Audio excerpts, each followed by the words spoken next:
Assalamualaikum warahmatullahi wabarakatuh. Nama saya Riana Sari, NPM 1811070197, kelas A semester 5, Prodi Pendidikan Islam Anak Usia Dini, Kampus Universitas Islam Negeri Raden Intan Lampung.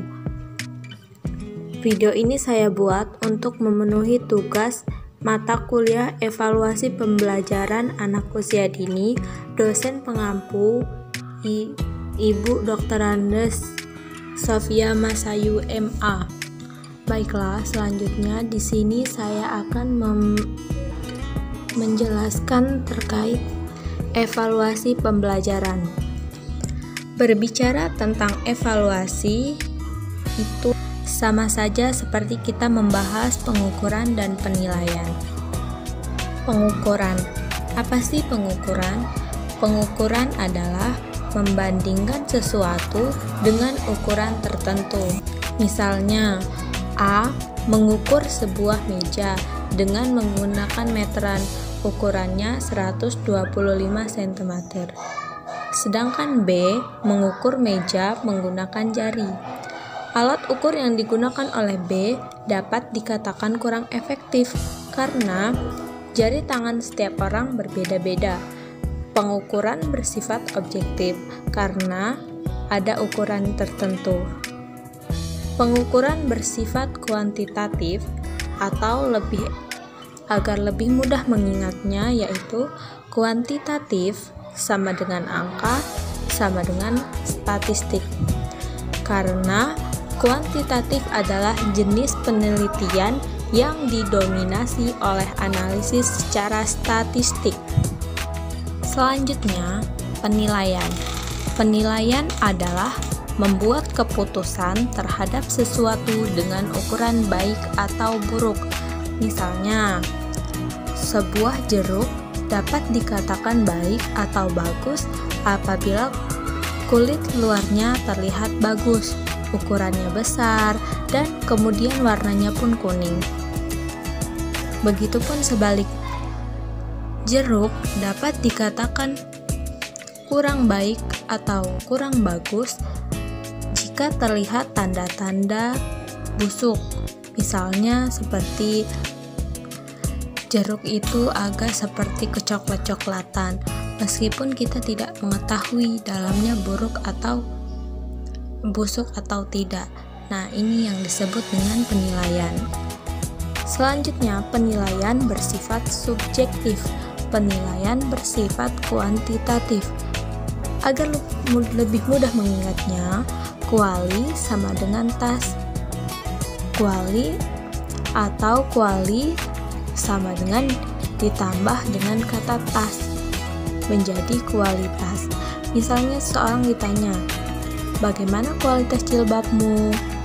Baik atau bagus? Nah, hal ini dijawab menggunakan kata-kata, bukan angka. Maka kesimpulannya, kualitas adalah penelitian yang analisisnya didominasi oleh kata-kata atau deskriptif. Sekali lagi, kualitas adalah penelitian yang analisisnya didominasi oleh kata-kata atau deskriptif. Penelitian yang didominasi oleh kata-kata atau teoritis adalah kualitas, dan kata-kata berfungsi untuk mendeskripsikan. Jadi, kualitatif adalah penelitian yang analisis datanya didominasi secara deskriptif. Adapun macam-macam pengukuran, yaitu ada 3. Yang pertama, ukuran terstandar. Yang kedua, ukuran tidak terstandar. Dan yang ketiga, pengalaman empiris. Kita bahas yang pertama dulu ya teman-teman. Yang pertama yaitu ada ukuran yang memang terstandar. Misalnya meter, sentimeter, kilogram, dan lain sebagainya. Dan yang kedua ada ukuran yang tidak terstandar, misalnya jengkal, langkah. Seperti contohnya, misalkan A ditanya oleh B, seberapa besar langkahmu untuk menuju ke sekolah? B menjawab 1000 langkah misalnya. Itu sebenarnya tidak atau kurang terstandar karena langkah setiap orang berbeda-beda. Akan tetapi, langkah juga dapat digunakan sebagai patokan ukuran. Hanya saja kurang terstandar. Dan yang ketiga, pengalaman empiris, yaitu ukuran yang berdasarkan perkiraan berdasarkan pengalaman yang pernah dilalui sebelumnya. Misalnya, untuk mengukur bahwa jeruk rasanya manis, biasanya untuk mengukur bahwa jeruk itu manis, seseorang mengukur dari besarnya, dari warnanya, kemudian ada tanda-tanda busuk tidak di kulitnya. Nah, itu adalah macam ukuran berdasarkan dari pengalaman empiris. Lalu, apakah hubungannya dengan evaluasi? Nah, jika pengukuran adalah membandingkan sesuatu dengan ukuran tertentu dan penilaian adalah mengambil keputusan terhadap sesuatu dengan ukuran baik dan buruk, maka itu adalah evaluasi. Dan selanjutnya, dalam perkembangan istilah evaluasi berkembang menjadi beberapa istilah, yaitu ada asesmen. Nah, menurut pandangan saya bahwa evaluasi itu lebih luas cangkupannya daripada asesmen. Asesmen sendiri berasal dari bahasa Inggris, yaitu asesmen. Dan evaluasi dalam bahasa Inggris yaitu evaluation. Evaluasi berkaitan dengan sistem. Evaluasi juga pelaksanaannya bisa melibatkan pihak eksternal. Sedangkan asesmen ialah bagian dari sistem itu sendiri. Asesmen juga konteksnya internal. Jadi kalau evaluasi itu melibatkan pihak eksternal, namun asesmen konteksnya kebalikannya, yaitu internal. Adapun fungsi dari evaluasi, yaitu yang pertama formatif dan yang kedua sumatif. Formatif yaitu improvement, fungsi perbaikan, sedangkan sumatif yaitu fungsi untuk menyempurnakan setelah semua bahan atau materi disampaikan. Teknik dan bentuk evaluasi. Yang pertama tes dan yang kedua non-tes. Dalam tes terbagi menjadi 3, yaitu tertulis, lisan, dan perbuatan. Yang tertulis terbagi lagi menjadi 2. Yang pertama uraian dan yang kedua objektif. Objektif terbagi lagi menjadi 4. Benar atau salah, pilihan ganda, menjodohkan, dan yang terakhir jawaban singkat. Yang lisan, yang B, lisan itu terbagi menjadi 2 lagi, yaitu yang pertama terbatas dan yang kedua bebas.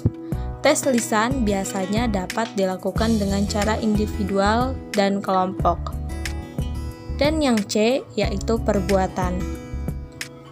Selanjutnya, prosedur pelaksanaan evaluasi pembelajaran harus ada perencanaan yang berisikan 1. Merumuskan tujuan evaluasi, 2. Menganalisis silabus, 3. Merumuskan kisi-kisi, 4. Menyusun soal, 5. Uji coba soal, 6. Revisi soal, 7. Merakit ulang soal.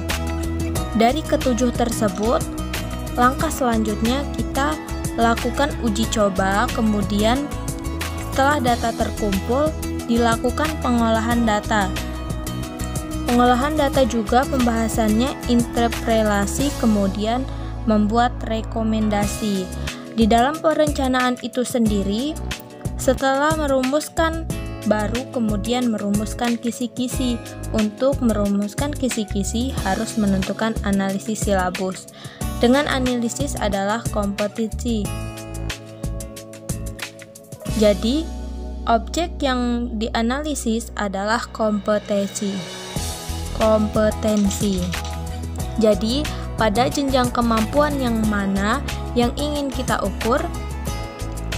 Nah, kemudian merumuskan indikator sesuai dengan jenjang kemampuan.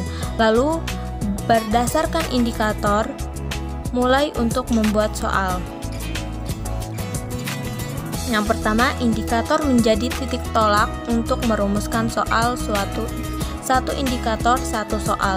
Agar lebih mudah untuk mengoreksinya, indikator yang mana, soal yang mana, selalu dilihat kesesuaiannya. Setelah selesai merumuskan indikator dan soal, mulailah menyiapkan lembar jawaban soal. Yang kedua, siapkan juga pedoman penyekoran Nah, setelah semuanya selesai, lakukanlah uji coba terbatas. Misalnya, satu kelas 40 siswa. Kemudian, hasil uji coba itu harus dikoreksi. Berapa banyak yang benar, berapa banyak yang salah, itu harus dihitung skornya. Setelah memperoleh skor, baru dapat menentukan nilai setelah dibuat konferensi